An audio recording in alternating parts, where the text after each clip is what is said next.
todos, absolutamente todos, han leído la nueva novela de Santi Mazarro que nos van a presentar de entrada Yolanda y Ren. Adelante y que empiece el combate. La novela que venimos a comentar, Yolanda y yo, es Los muertos de Río Grande, una novela ambientada en 1820 de Santi Mazarro, que ya es un habitual dentro de este certamen y dentro de este podcast. Hemos hablado de sus anteriores novelas, Senderos Salvajes y El Fuerte de la Florida. Y en este caso volvemos a irnos a las Américas, a unas Américas enormemente tocadas por el reino y por el gobierno español, pero en un género completamente diferente al que nos tiene acostumbrado Santiago Mazarro. Y es que por primera vez este autor mete las patitas hasta las rodillas, podríamos decir, dentro de lo que es el género del thriller histórico. Los muertos de Río Grande nos lleva a las orillas del propio Río Grande, ¿vale? En la zona de Santa Fe de Nuevo México, en los cuales dos muchachas, las jóvenes hijas de Alfonso Pino, del gobernador de la zona, han aparecido asesinadas. Desaparecieron después de escaparse una noche de correrías y de travesuras adolescentes para irse a una feria con dos muchachos de la zona y luego aparecieron al cabo de un par de semanas asesinadas con el cuerpo en unas circunstancias absolutamente brutales, astillas en las manos, bueno, unas circunstancias tan horribles que las gentes de la zona dicen que el único artífice de estos crímenes ha tenido que ser obligatoriamente o la Llorona o el diablo, porque una persona no podría ser capaz de cometer unos crímenes tan terribles a unas muchachas tan adorables. Para poder investigar realmente este asesinato, contratan a Leandro Cuervo, que es un capitán veterano de las guerras comanches, y a Juan Orbís, que es un pobre muchacho liberal revolucionario que ha formado parte de los genios intelectuales detrás del planteamiento de la Constitución llamada la Pepa, y que ha sido desterrado de alguna manera durante cierto tiempo a las Américas hasta que las aguas se calmen un poquito dentro de España y le permitan volver de nuevo de vuelta. Leandro Cuervo y Juan Orbiz harán un equipo de lo más variopinto y de lo más extraño que, sin embargo, funciona extremadamente bien a la hora de investigar qué ha pasado con estas pobres chamaquitas, si realmente los muchachos con los que se fueron son culpables de algo, que es lo que parece creer la parte del pueblo que no le otorga el artificio del asesinato al diablo o al Llorona, y sobre todo acabarán envueltos en un montón de misterios que involucrarán no solamente al propio gobernante, sino también a los gringos que comercian ilegalmente con las pieles y a la iglesia. Yo creo que, bueno, aparte de que Ren ha hecho un resumen maravilloso, también hay que recordar que a mí me ha venido muy bien porque Orbiz era partidario de Rafael de Riego y él mantiene una relación, me ha acordado mucho de Pablo y sus recreaciones, porque habla y escribe a Rafael de Riego en varias ocasiones. ¿Qué me gusta a mí el planteamiento? El planteamiento creo que es brutal. Creo que la presencia de tanto de Orbiz como de Leandro Cuervo, eh, aunque yo soy más cuervista que juanista, Sí. como tú dices, hacen un tándem brutal. Que me encanta cómo le llama Leandro a Juan constantemente, ese gachupín y ese paso a paso, gachupín. Cuando el otro se pone Cachupín, un poquito intenso, híjole. híjole. Y a Leandro Coro pues le vale madre cuando alguno se pone tonto y se le tiene que partir la cara, se la parte. Vamos, que no... Digamos que son dos caracteres completamente diferentes, pero que se complementan.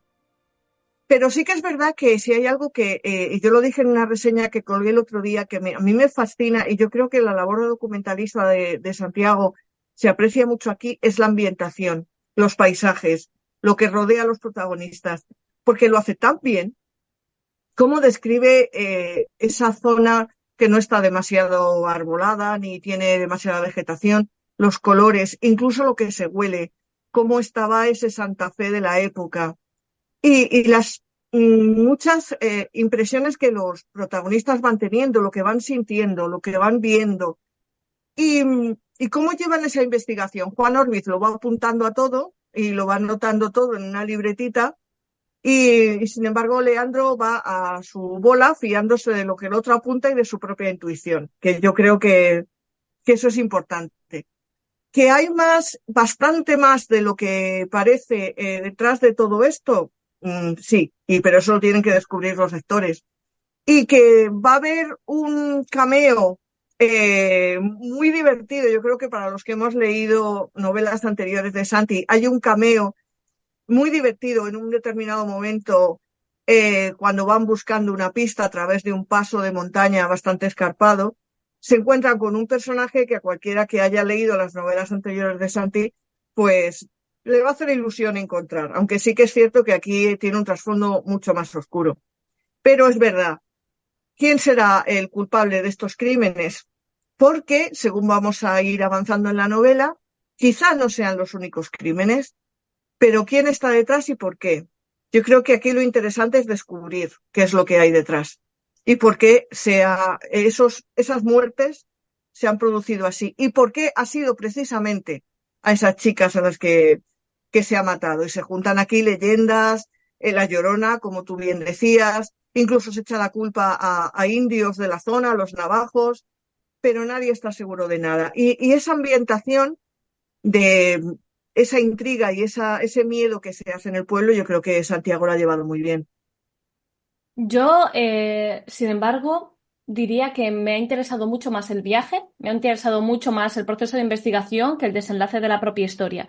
Es decir, creo que lo que hace maravillosamente bien Santiago Mazarro en esta obra es, en el género de fantasía lo llamamos world building, pero aquí es toda la ambientación. Está claro que ha clavado los diálogos, ha clavado la manera de expresarse de Leandro Cuervo, crea un contrapunto maravilloso entre lo que tú comentabas, Yolanda, la violencia explícita, brutal del propio Leandro Cuervo, que al final descubriremos incluso que se lo llama el carnicero por unos sucesos que ocurrieron en el pasado dentro del contexto del propio personaje de la obra y del cual no nos desvela mucho más Santiago Mazarro. No sé si tendrá planteado escribir otra novela acerca de este personaje, que sería maravilloso, pero Leandro Cuervo es un hombre violento que tira la acción, es impulsivo, es mal hablado, es un hombre que se ha criado en unas circunstancias totalmente desfavorables y ajenas a él. Mientras que Juan Orbiz, pues es un gachupín. Es que no hay otra manera de poder definirlo. Es el típico burgués español, ideal, liberal, idealista,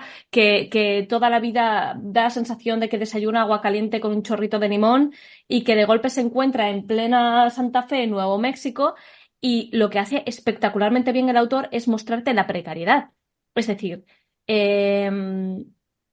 esas comidas a base de frijoles negros y grasa de cerdo, ese pulque caliente mal destilado con el cual la gente de alguna manera ahoga las penas, ese más que evidente alcoholismo presente a lo largo de toda la saga en los personajes sin que por ello quede demasiado tópico, esas carreteras polvorientas donde cualquier persona te puede asaltar y donde los ideales políticos al final le valen madre a la mitad de los personajes, porque lo único que quieren es sobrevivir. Y sobre todo esta indefensión por parte del pueblo llano ante unas autoridades españolas que lo único que hacen es que protegen a los suyos.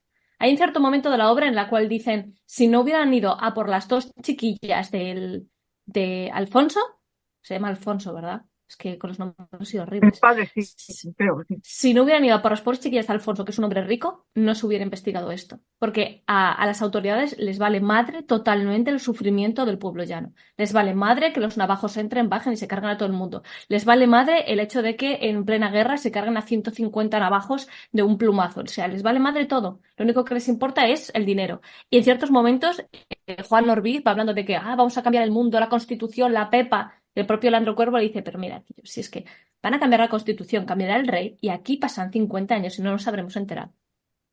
Y eso me parece Cierto. estupendo. Pero he disfrutado mucho más el camino de la investigación. Las leches, las noches en la posada, el Juan Orbiz llorando como un crío. Quiero volver a casa con mi prometida, que aquí hace mucho calor y ahora hace mucho frío. Y ahora oigo a los chacales chillar en el desierto y mi compañero es un borracho y está loco. Mucho más que el desenlace de la propia obra. Sí, estoy de acuerdo contigo. Además, es verdad que Juan, al lado de Leandro, queda como un poco más blandito, pero sí que es cierto que Juan, a lo largo de la novela, como que se va endureciendo, se va formando, va cogiendo otra visión de las cosas, se da cuenta de... Pero hay que tener, yo creo, en cuenta que Juan lo que se siente es terriblemente solo, porque él no hace más que escribir cartas y jamás obtiene respuesta. Escribe cartas a su prometida, escribe cartas a Rafael de Riego y él jamás obtiene una respuesta. Realmente él no sabe lo que está pasando en España. A él le han exiliado allí por el tema de la revuelta de Riego, le ha mandado Fernando VII al exilio, digamos, de una manera más o menos soterrada, y él no sabe qué pinta allí.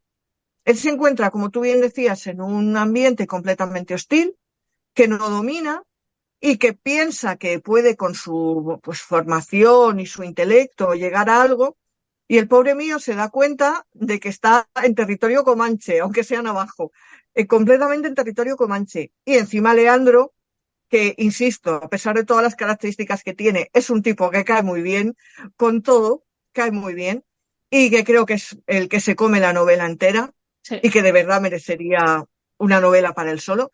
Pero Juan el pobre a veces da un poquito de pena, aunque cuando tiene que tomar decisiones se acaba endureciendo y las toma, incluso a espaldas del propio Leandro, y porque él va madurando. En apenas unas semanas va madurando y va haciéndose, pues eso, más duro y como más va perdiendo cierto idealismo. Los dos personajes evolucionan de alguna manera por el continuo contacto con el otro, ¿no? Leandro Cuervo al final se vuelve un poquito más blando, más dispuesto a preguntar antes que disparar, y Juan Orbi se vuelve un poquito más impetuoso. Es como la típica frase que decía, no sé si esta es de Weber o de Lipovetsky, de múdate de la ciudad antes de que se endurezca tu corazón, vete del campo antes de volverte tan suave. Que de alguna manera el contacto y las personas con las cuales estamos acaban amoldando nuestro carácter. Y esto Santiago Mazarro lo muestra muy, muy bien dentro de esta obra. Mucho, mucho. Y ya te digo, yo me lo he pasado muy bien leyéndolo y como tú dices, todo lo que es la investigación, el camino, los pueblos que tienen que visitar, las gentes que conocen, lo que se van encontrando, esas noches frías, la hermana de Leandro Cuervo, por favor, qué hallazgo, porque la hermana de Leandro Cuervo, sin descubrir nada, porque por favor la tenéis que descubrir vosotros, es también como para enmarcar el personaje que se ha marcado ahí, Santi. Y ese viaje, sí, coincido contigo que es mucho mejor, mucho más brillante que luego la conclusión. Pero bueno, es una opinión nuestra. Lo mismo nuestros oyentes luego piensan otra cosa, que nos lo cuenten, que a mí me Bueno, va a encantar escucharlo. espera Yolanda, porque yo no sé si Pedro ha visto la película de Mad Max y está pidiendo la vez o está diciendo que ese es testigo de porque se va a tirar por Ser la ventana. testigos. No lo sé. Como lo ¿Vale? mío interrumpí, como lo mío interrumpí, me estoy sujetando aquí para no interrumpir tan pronto como a David, pero es que yo también me he leído esta novela, David también, con lo cual estamos aquí los dos de muletillas en el ruedo esperando para tirarnos. Y yo es que estoy de acuerdo totalmente con lo que estáis diciendo y me atrevo a decir también, como he dicho con la de Nieves, que si Santi está dentro del premio Los Cerros, uno de los destacados del año que viene, tampoco pasaría Madre mía, nada. ¿cuántos sitios Sí, sí, está sí, sí, sí. vaticinando Yo y voy prometiendo? a Te decir está 10 o mojando 12 a ver si mucho, ¿eh? acierto. Yo voy a decir 10 o 12 a ver si acierto. No, pero en serio, es una novela estupenda, es un acierto lo que hace de volver a paisaje y a entornos que él también conoce y que es un poco una continuación de las sus novelas anteriores, pero esa vuelta de tuerca que le da con el Who Done It y con esa investigación es estupenda. Yo es que estaba deseando decir lo que pienso de Juan, lo habéis mencionado. Yo es que Juan, cada vez que lo ves, mandándole carta a Riego, sabiendo cómo ha acabado Riego, y cada vez que lo ves, mandándole carta a tu prometida, sabiendo lo que pasa con tus novias cuando se van del Asmus, es que dices, Juan, hijo mío,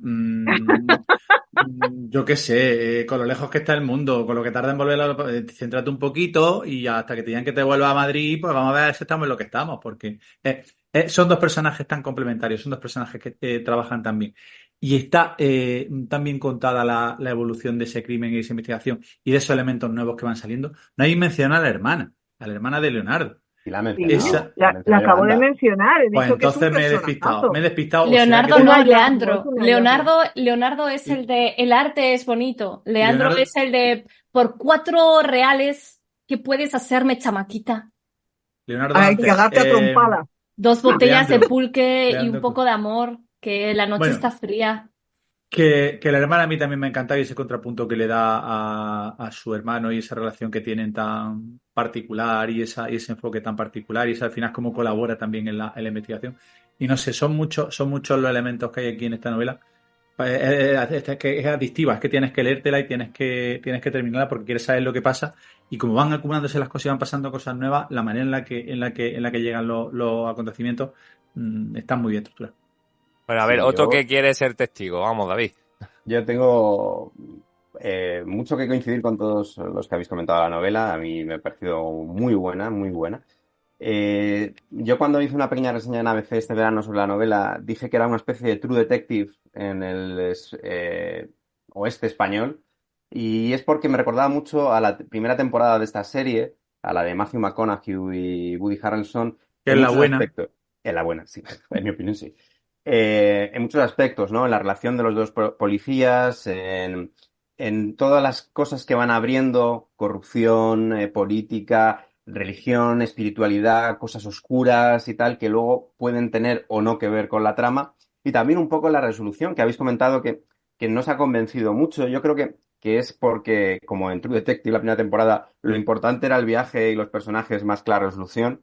Y porque yo creo que además en Santi Mazarro ha apostado por darle una conclusión más de western, más de novela de aventuras que de thriller que ha ido construyendo, ¿no?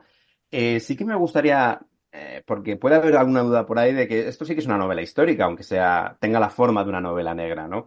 Principalmente porque el contexto histórico es fundamental. Creo que esta historia no puede ser contada si no está la tensión por la próxima independencia de México de la Corona de España, sin el tema de la tensión con los Estados Unidos incipientes o las colonias británicas del norte, sin la tensión entre nativos y españoles, y porque además, y en la nota histórica lo explica muy bien Mazarro, los asesinatos de la novela están basados en algo, no voy a decir nada para no reventar mucho, que sí existió, ¿no? Y unas prácticas religiosas que sí existieron en el Nuevo México del siglo XIX, ¿no? Entonces, a mí sí me parece importante y sí me parece que sin lo histórico, sin la ambientación histórica, esta novela no sería lo mismo, ¿no? No funcionaría del mismo modo. Y poco más puedo aportar a todo lo que habéis dicho, que habéis pues analizado la novela estupendamente. Bueno, Además, pues los crímenes también están basados en un hecho real, no solo lo que tú comentas de las prácticas estas pseudo religiosas, pero los crímenes también están basados en algo que sucedió realmente en esa época. O sea que yo creo que sí, que el contexto histórico, como tú dices, es lo fundamental. Sin ese contexto, quizás sería muy difícil explicar esta historia o Y para, desarrollar esta historia. y para mí otra cosa que también es un acierto es la portada, porque más allá de que es chulísima como todas las que hace Pamia y que es visualmente muy, muy atractiva, yo cada vez que veía las pistolas, como que te ayudaba a contextualizar la historia, porque cuando estás leyendo parece como que se te va al oeste, parece como si te va a una época posterior, parece como que, a ver, el entorno es el que es y la historia es el que es, pero cuando ves las pistolas te das cuenta de que esto es previo, de que el desarrollo del personaje, el contexto histórico es previo y de que era una época de la que tenemos relativamente muy pocos datos, que no es conocida, y en la que España estaba allí presente y que ese norte de México y ese norte de los territorios hispanos fue clave en esa época y otra vez más Santi nos ayuda a recordarlo. bueno, pues yo creo que ha quedado todo dicho. Esta vez hemos salvado de nuestro estadio sillas y todo, porque habéis salido todos súper contentos, entiendo, de las dos lecturas que nos han tocado para inaugurar este nuevo curso. Y por lo tanto, vamos a apagar las luces, vamos a despedir al público tranquilamente y vamos hacia nuestra parte final del programa.